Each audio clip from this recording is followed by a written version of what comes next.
My name is Steven. I'm with RCN Capital, joined by Thomas and Sam, both with RCN as well.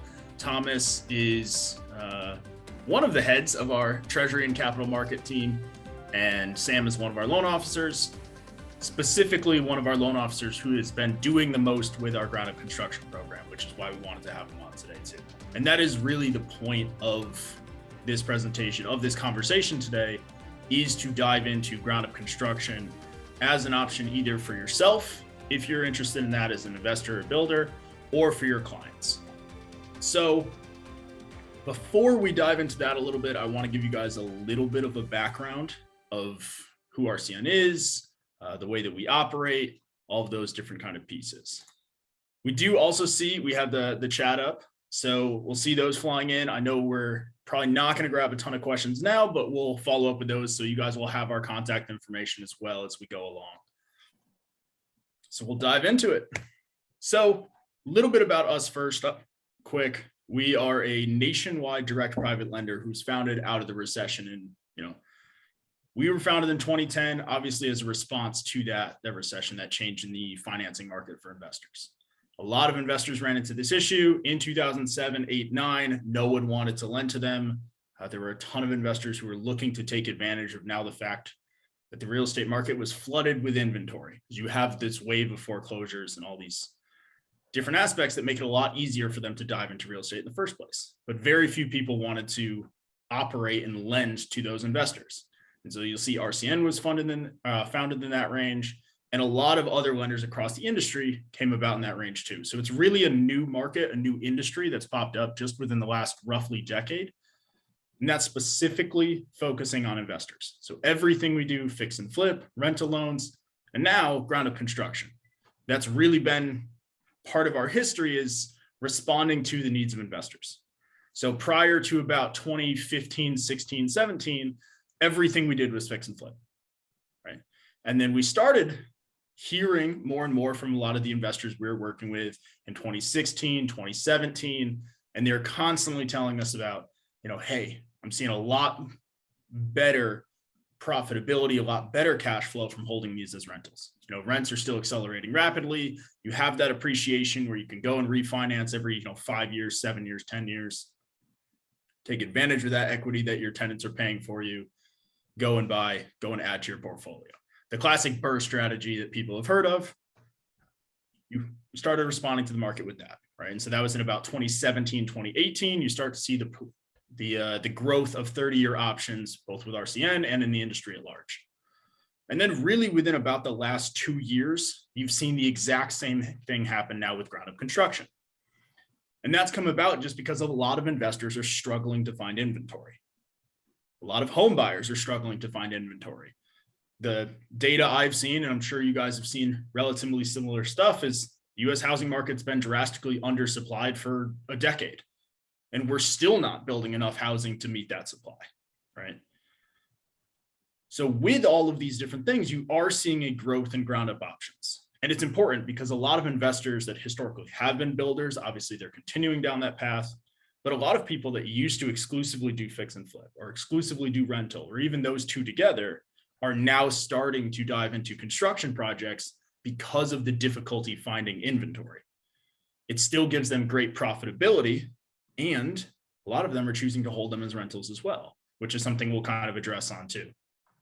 So that gives you guys a little bit of a background. At this point in our career, we've done just over about $3 billion in total origination, hoping to make that in the range of about 4.5 by the end of the year, something along those lines. And then we did about 1.2 of that just last year. So it shows you how rapidly our company is growing.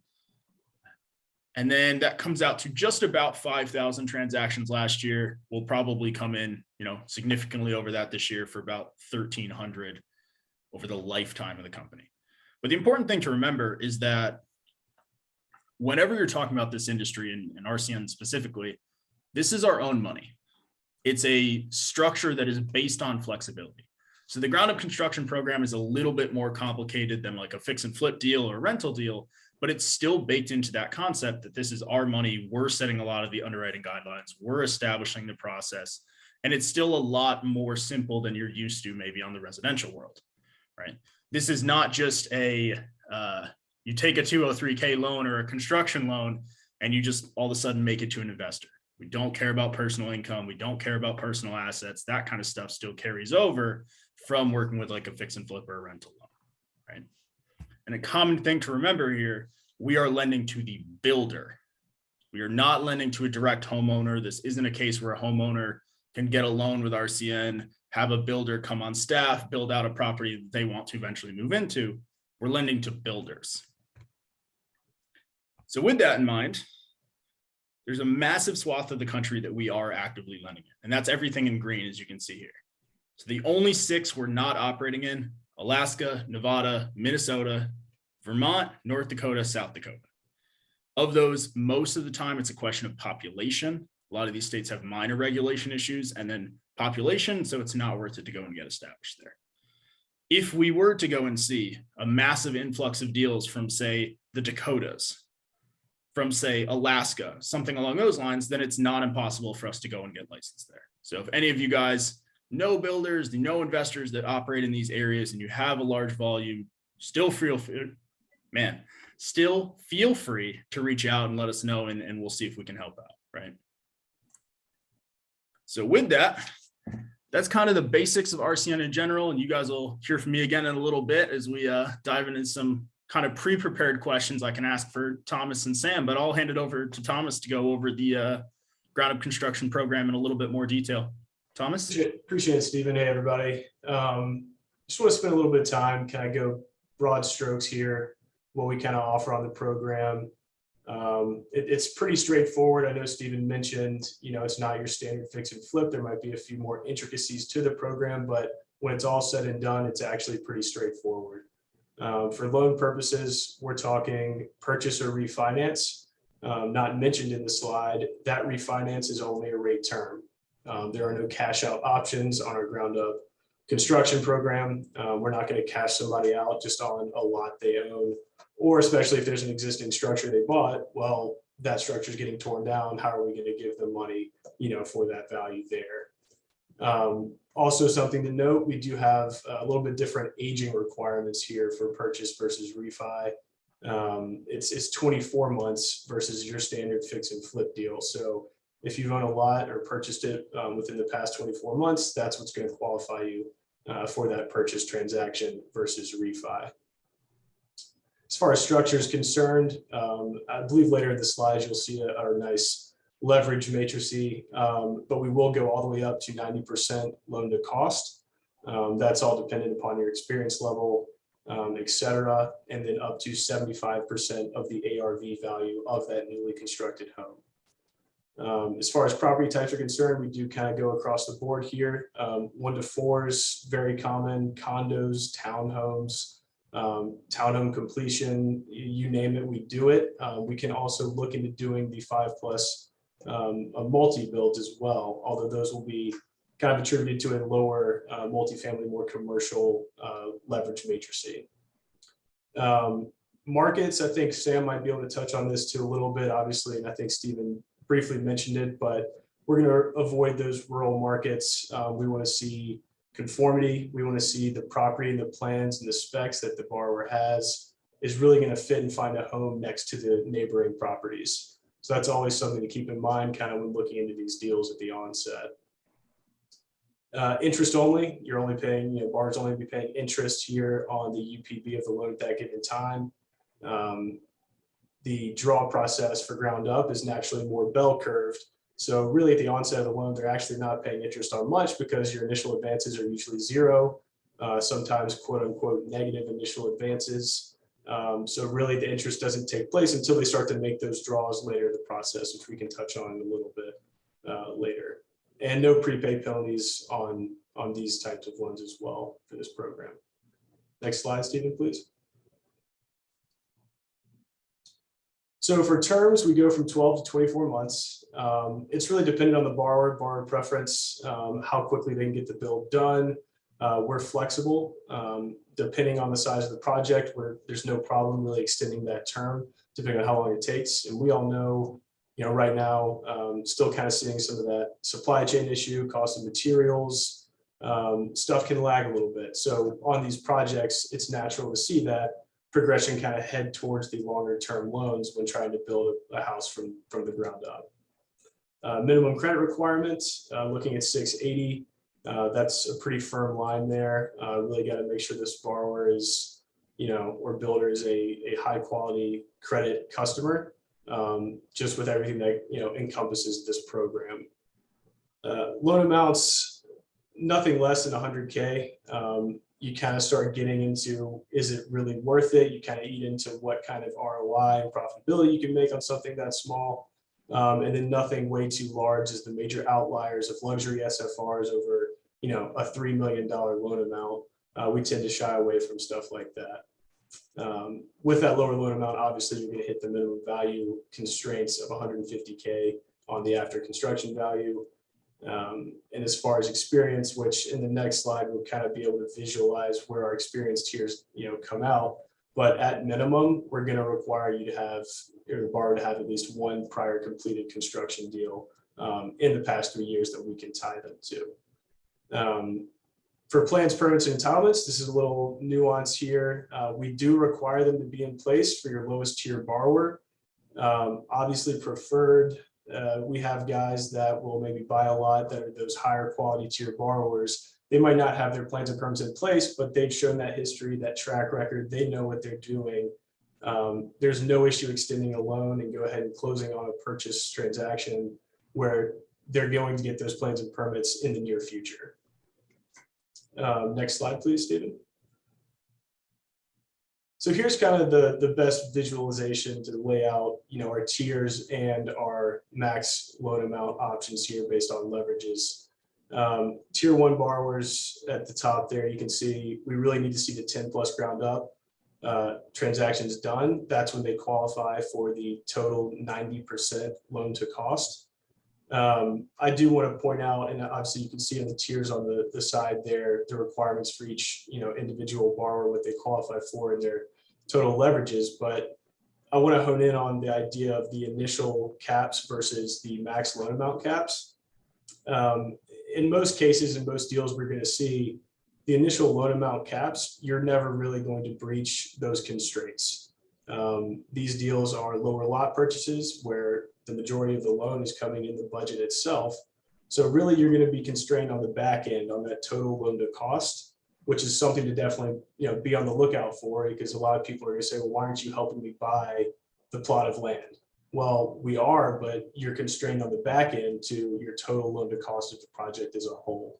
So that's something to really keep in mind and something we always look out for, as it can kind of confuse some people at first when they're not understanding really the true leverages of the program.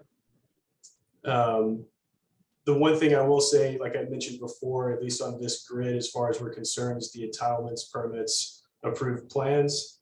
Those tier 4 borrowers there at the bottom, they will have to have those in place before we close the loan.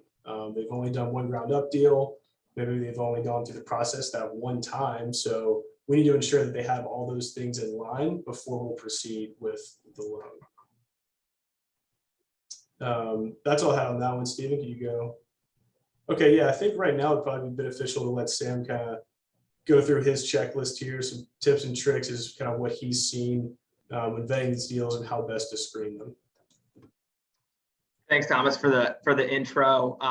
So I'm Sam Duda. I'm a loan officer here at RCN. And if anyone has any questions after the webinar, feel free to reach out to me directly, and would love to go over any scenario you want to run by me. But I want to take some time to kind of go over some tips and tricks with these ground up deals. First is really, how to screen these deals, what RCN's looking for. Thomas kind of touched on it earlier with markets. We want to make sure that we're in either an urban or suburban location, nothing rural. As far as the type of build, we want to make sure that, the house that our borrower is building conforms to the neighborhood, whether that be square footage, value, style of homes. We don't want to be building the quote unquote white elephant of the neighborhood. Generally not something we want to lend on. And then, when it comes to screening these deals as a broker, a big piece of screening these deals is looking at the borrower and understanding their experience. I see a lot of deals where, someone might bring me, a 20 plus experience borrower. But, their builds are not actually under their own name individually. Maybe they built that home for a homeowner, but their name was never actually on title. So, sometimes we don't catch that until later. And then, we might have to, walk back on the leverage a little bit. But, it's very important to understand, the borrower's experience, what they've had on title over the last 3 years. And then the other thing that's important too is to understand the borrower's liquidity position. We don't, we want to make sure our borrowers, financially sound. Sometimes values might not come in right, and the borrower may need to bring a little more cash to close than we had initially thought. So it's always good to understand, what our borrower's liquidity position is when screening out these deals. And real quick there, Sam, if you don't mind, on experience, there's one thing that he said that I would like to kind of make sure that everyone that's listening heard. This is ownership experience, right?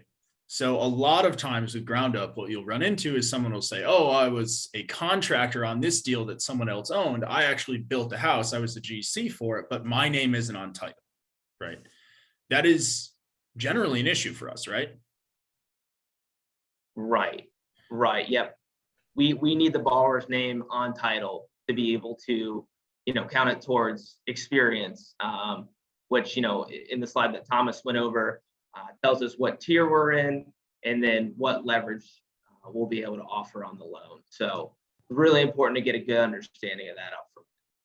So just for you guys that are listening, one of the ways that a lot of borrowers we've seen have worked around that is they'll get their contractor to join into the LLC, right? So it'll be them and their contractor joining into the LLC. That way they can use the contractor's experience as ownership experience, all of those different kind of pieces. So while that's a piece, that is also an example of like, because it's our money, we get to work around minor issues as we need to, and we'll kind of make recommendations as to here's how you can work around some common problems. So we try to cover as much as we can in a webinar like this, but obviously there's a lot more nuts and bolts and little tweaks behind the scenes. And so even if you find something that's not like a perfect fit, you think it's close, always still reach out, because we might know different ways we can kind of work it around. And that's a perfect example. So I want to point it out. Yeah, just on that note too, real quick, to the point of they're not on title, but maybe they are a GC and they have 20 different contracts with potential home buyers that they did. It's not in their name. If I've got a guy that's done 20 plus builds in the past year, I think there's a solid pitch to be made that they could qualify for our program. Now, there's no true carve out for it, so there will be a lot of negotiation there with leverages, et cetera. To kind of compare to fix and flip too, real quick. Just because you're a realtor doesn't mean you're going to be able to fix and flip a home, right? There's one thing to have the vision and there's one thing to actually take the project from start to finish, which obviously that's kind of where this comes into play. Sure, you've done 20, but you've never actually done it yourself all the way through. So that's kind of how we review that when something like that comes up. Sam, are there any more tips you want to dive into, or you want to dive into some of the questions we get often? Let me go over kind of some of the signs of a good investment property, and then maybe some also red flags that we could potentially run into. Signs of a good investment property, again, talking about markets, does it conform to the neighborhood? Two, it's, profitability. Is there a good return on investment? We're looking for about a 15% return on investments. And then on the flip side of that, if someone wants to, build the home and then rent it, what does that rental market look like? Is there a strong need for rentals in that market? What are other homes of similar, value renting out for? We want to make sure if the exit is to rent the property out. There's good market statistics there on the takeout loan. And then, kind of talk about some red flags I see. Generally, we have a borrower who's kind of scrambling maybe to put financing together. Maybe they started, the build with another lender and now they need more funds. Generally there's some hair on those deals. They might be struggling for liquidity, or trying to find a, more experienced partner to come in on the deal. So, important to look into that stuff when you're vetting these deals out, get a good understanding of our borrower. If something doesn't smell right on the deal, you get asked the tough questions, and always, you can always run it by your RCN loan officer too. We've seen about every scenario there is, and so I'm sure there's a way we can work around it. So always good to note those things up front to your loan officer. That way we can handle them as soon as possible rather than down the line. Right. So let's dive into a few common questions. And if you guys don't mind, I'm going to kind of fire these off at both of you and do it almost interview style. So a lot of times we'll have live Q&A or something like that. And because we knew we weren't going to have it, I decided to write down about a handful of the questions we get the most often as we're looking through some of these. So one of the biggest ones, and this is actually a lot of the situations we see with construction, the builder already owns the land. A lot of builders have been purchasing land for a while, or they purchase it well in advance. They set up everything. A lot of times they even do the horizontal construction, and then they'll start to look for lenders to put in place. So that's getting a lot of times the plans and permits and all that kind of stuff lined up, like Thomas was talking about earlier. Can we still work with something where horizontal's been done, the land's owned free and clear, and do they need to bring anything to closing? How does that work? Which one of you guys wants to take that? Sam, I'll take that one. So it's like you said, it's very common. Having the land owned free and clear is huge, obviously. But to say, does anything require a closing? That just, I hate the answer, but it depends. So I feel like you already threw a trick one at me. It depends what tier they are and their experience, and it depends what their leverage constraints are on the back end. Just because you bought a lot of land for $10,000 2+ years ago, well, what's that land value worth now, and how much money are you going to be spending to develop and build that lot? As you know, our total is 90 total in the cost. So, I mean, there are many examples where you're going to breach that, and likely the borrower will need to bring down a sizable amount, that 10% difference, if it equates to that, to closing, in which they'll receive that as their first construction draw. So it does depend. I've seen it both ways. I've seen it many ways. It just all depends on the size of the project and what the actual cost is to get the build done. So that's a great example of the more information, like Sam was asking, the more information you can put together about not just the borrower, but the deal itself, the more helpful and the more accurate we can give you answers on a lot of these questions, right? And that's why I wanted to start with that one, is to give you guys an idea of the most common question we get is something like this of, hey, what do I need to bring to closing? It's like, I don't know anything about your deal. Let me know all that information, and then I can walk you through, hey man, we're going to need exactly this amount of money. Here's exactly how long it's going to take, next steps and all that. And that's even more true with construction than it is with renovation or rentals, right? Another one that we get pretty often is a lot of people are looking to do small developments, but a lot of times they're not looking to go and build 20 homes at once. They're looking to slowly build in either phases, or they're looking to do one at a time, but they have the entire street. Is that something we can work around, or is that an issue? And if we can work around it, what does it look like? Yeah, I can take that one as well. There's actually no problem at all with this. The only thing I would say be cautious or wary about is how big is this project they're undertaking? Is it 65 units in a undeveloped neighborhood, or does the borrower just own 10 lots in the same city and they go, hey, I've got a builder lined up to knock out these 4. I'll get these done pre-sold. As soon as they get to call it 75% complete, I'm going to start getting my diligence done on the next 4. That's what we prefer. And most smart borrowers are actually not going to try and tackle with one builder 15 different builds at one time. that's usually not sustainable, and it can cause a lot of issues on their end with a risk profile that we probably wouldn't want to be involved with. So yes, we can build in phases. We actually would probably prefer it, but it does come down to borrower experience and their quality of build, and have they done something like that before? I mean, if you bring a guy to me that's done, 10 projects at once and they have a track record of being able to do that, there's going to be no issue with something like that, assuming we get the leverages worked out. But to phase it out is usually the most realistic and natural way to progress a loan like that. And so I don't know if you guys caught it, but he actually answered the question to the next one too, which is how many projects can we do at once? There really is no limitation as long as we think the builder can handle it, right? So if you have a builder who's only ever managed 1 or 2 projects at once, I don't want him to come to us and say, hey, I'm going to do 15 all at the same time, right?